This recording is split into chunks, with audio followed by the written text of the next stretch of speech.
بسم اللہ الرحمن الرحیم۔ السلام علیکم۔ 21 جولائی 2020 کے لحاظ سے سعودی عرب میں پچھلے 24 گھنٹے میں وبائی مرض کے کیسز 2476 سامنے آئے ہیں، جبکہ 34 افراد یعنی 34 پچھلے 24 گھنٹے میں انتقال بھی کر گئے ہیں۔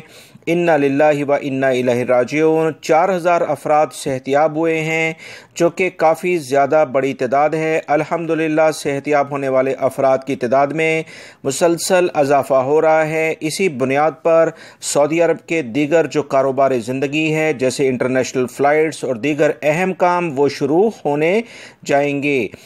جدہ والے احتیاط کریں، جدہ ٹاپ لسٹڈ آج بھی ہے 284، ریاض 158، طائف 143، مکہ المکرمہ 107، حفوف 105، حفر الباطن پورا 100 ہے، دمام 96، مدینہ منورہ 93، خمیس مشید 90، الممرز 82، نجران 71، بریدہ 68 68 اور ابا میں 67، حائل میں 61، جزان 44، وادی دواسیر 44، تبوک 38، خبر میں 35، یمبو 34، بقیق 34، زہران 31، قطیف میں 27، سکاکا 25، انیزہ 25، المزیف کے علاقے میں 22 ہے، نماس میں 22 ہے، الخرج میں 22، کنفدہ کے علاقے میں 17 کیسز سامنے آئے ہیں، رجال ماہ میں 17، بیشا میں 17، ناریہ میں 16، عیون جوا کے علاقے میں 15، الحرجہ کے علاقے میں 15، السلیس میں 15 اور البسمر کے علاقے میں 14 کیسز سامنے آئے ہیں۔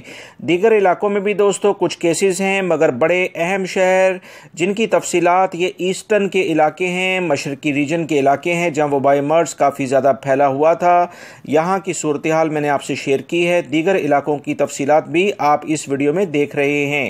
میری اس ویڈیو کو لائک کر کے شیئر آگے لازمی کر دی گا، کیونکہ دوسرے بھائی بھی یہ معلومات جان سکیں۔ السلام علیکم۔